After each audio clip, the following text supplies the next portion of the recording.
मेरा नाम डॉक्टर मोहम्मद अज़ीम असलम है। मैं बाय प्रोफेशन ईएनटी सर्जन हूँ। टिनाइटिस का मतलब ये है कि पेशेंट को एक ऐसी आवाज़ आ रही है जिसका उसके इमीडिएट सराउंडिंग में, उसके इर्द-गिर्द कोई सोर्स नहीं है। टिनाइटिस अगरचे ज़्यादा उम्र के लोगों में ज़्यादा देखा जाता है, लेकिन इसका हरगिज़ मतलब नहीं है कि वो किसी और उम्र में नहीं आ सकता। हम बहुत सारे यंग पेशेंट, टीनेज में भी ये टिनाइटिस का चीज़ें देखते हैं। आम तौर पे ये टिनाइटिस 2 से 3 दिन में सेटल हो जाता है, लेकिन अगर ये चीज़ बार-बार रिपीट हो, बार-बार तेज़ आवाज़ें सुनी जाएँ, तो ये मुस्तकिल कंडीशन पैदा हो सकती है।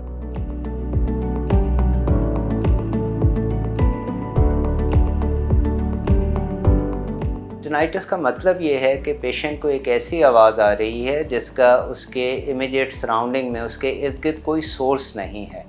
इसमें मुख्तलिफ़ नौइयत की आवाज़ों की वो शिकायत करते हैं। सबसे कॉमन जो है, कानों में सीटियों का बजना या कानों में ऐसा महसूस होना जैसे कोई मोटर चल रही है, या जिस तरह से हम बाज़-औक़ात बिजली के किसी हाई टेंशन वायर के करीब से गुज़रते हैं और एक आवाज़ हमें महसूस होती है, ये उस किस्म की आवाज़ भी हो सकती है। बाज़ लोग ये भी शिकायत करते हैं कि हमें जैसा आंधी की आवाज़ है या समुंदर की लहरों का शोर, इस किस्म की बहुत सारी आवाज़ें जो हैं, पेशेंट हमारे पास इस शिकायत के साथ आते हैं।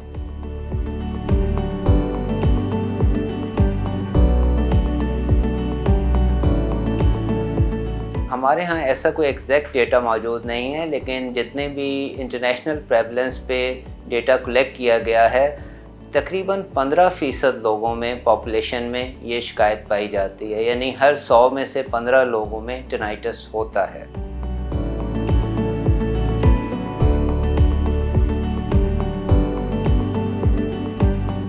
टिनाइटिस जो है एक ऐसा फिनोमिना है जिसकी बहुत सारी कॉजेज़ हैं, और ये कॉजेज़ जो हैं, ये न सिर्फ कान के अंदरूनी हिस्से बल्कि समात के हिस्से जो कि हमारी साउंड को रिसीव करते हैं, उसमें कुछ मसाइल की वजह से हो सकती हैं। इवन टिनाइटिस जो है वो दरमियानी कान के हिस्से या जिसमें इन्फेक्शंस वगैरह हों, उसकी वजह से। और इवन हमने ये भी देखा है कि अगर कान की वैक्स या मैल कान की नाली को मुकम्मल बंद कर रही हो तो फिर भी टिनाइटिस हो सकता है। आम तौर पे हम जब समात में कमी आना शुरू होती है या उम्र के साथ साथ जो समात में कमी की शिकायत होती है, उसमें टिनाइटिस को कॉमनली देखते हैं। जिस तरह से एंग्ज़ायटी, डिप्रेशन, ये सब वो चीज़ें हैं जो कि टिनाइटिस में इजाफ़े का बायस बन जाती हैं। और एक बहुत इम्पॉर्टेंट चीज़ कि जो तेज़ आवाज़ों का सुनना, लंबे अरसे तक सुनना, चाहे वो म्यूज़िक की फॉर्म में हो या हम अपने हेडफोन या ईयरपॉड्स की वॉल्यूम को बहुत हाई रखें, ये सब चीज़ें जो हैं कान के हसास निज़ाम को डिस्टर्ब करते हैं और इससे भी टिनाइटिस की शिकायत होती है।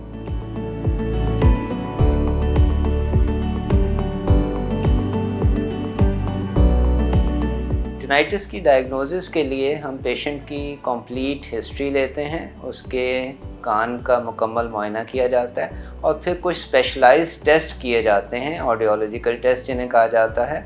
इसमें मुख्तलिफ़ किस्म के टेस्ट होते हैं जिसके ज़रिए हम आवाज़ जो उन्हें आ रही है उसकी नौइयत का, उसके ऊंचेपन का, वॉल्यूम का अंदाज़ा लगाते हैं।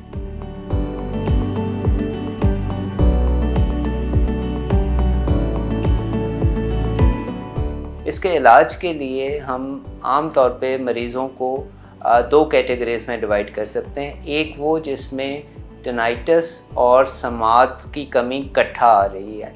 इस चीज़ में जो बेहतरीन इलाज होता है, उनकी समात को अगर नॉर्मल कर दिया जाए तो उनकी टिनाइटिस को फ़ील करने या परसीव करने की सलाहियत जो है वो कम हो जाती है, और ऐसा आम तौर पे हेयरिंग एड की मदद से किया जाता है। वो लोग जिसमें टिनाइटिस जो है वो नॉर्मल हेयरिंग के साथ आए, तो उसमें भी टिनाइटिस को दूर करने के लिए मुख्तलिफ़ ऑप्शंस होती हैं, और ये डिपेंड करेगा कि टिनाइटिस की शिद्दत कितनी है और वो मरीज़ की ज़िंदगी को और उसके रोज़मर्रा मामलात को किस तरह से अफेक्ट कर रहा है।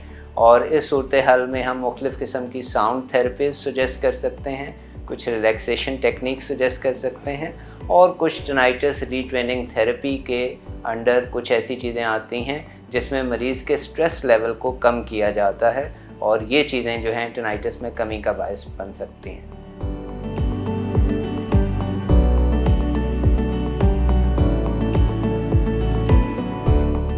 ऐसे तमाम लोग जिसमें टिनाइटिस फौरी तौर पे शुरू हुआ है, यानी कि बहुत थोड़ा अरसा उसे हुआ है, टिनाइटिस एक कान में है, या टिनाइटिस के साथ समात में तब्दीली आना शुरू हो गई या कमी आना शुरू हो गई है, या उन्हें चक्कर भी आना शुरू हो गए हैं, ठीक है।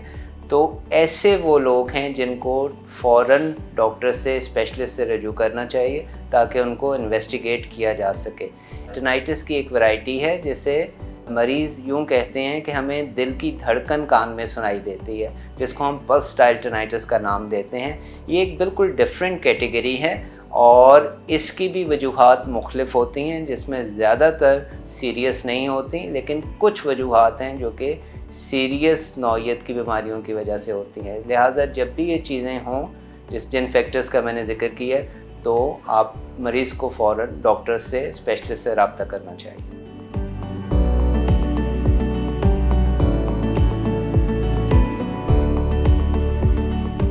कान की कोई भी बीमारी जो है वो टिनाइटिस की वजह बन सकती है।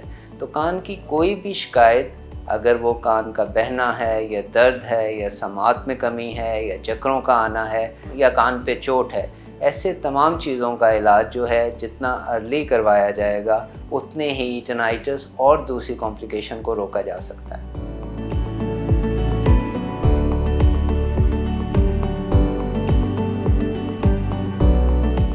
ऐसा अक्सर देखा गया है कि अगर आप को किसी वजह से बहुत तेज़ आवाज़ें सुननी पड़ी हैं, लाइक किसी तकरीब में गए हुए हैं, वहाँ स्पीकर के पास आप बैठे हुए थे और साउंड का लेवल बहुत ज़्यादा था, या आप किसी ऐसी जगह पे थे जहाँ पे तेज़ आवाज़ें, पटाखे या फिर तेज़ म्यूज़िक था, तो ये सब चीज़ें जो हैं आपके सुनने की सलाहियत को डैमेज करती हैं, जिससे टिनाइटिस पैदा होता है।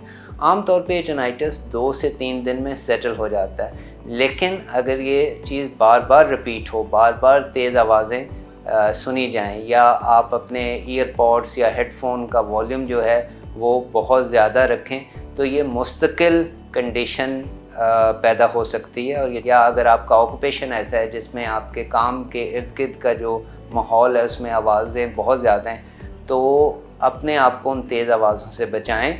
इसके करने के लिए मुख्तलिफ़ किस्म के ईयर प्रोटेक्टर अवेलेबल होते हैं। हेडफोन या ईयरपॉड्स यूज़ कर रहे हैं, उनका वॉल्यूम कम रखें।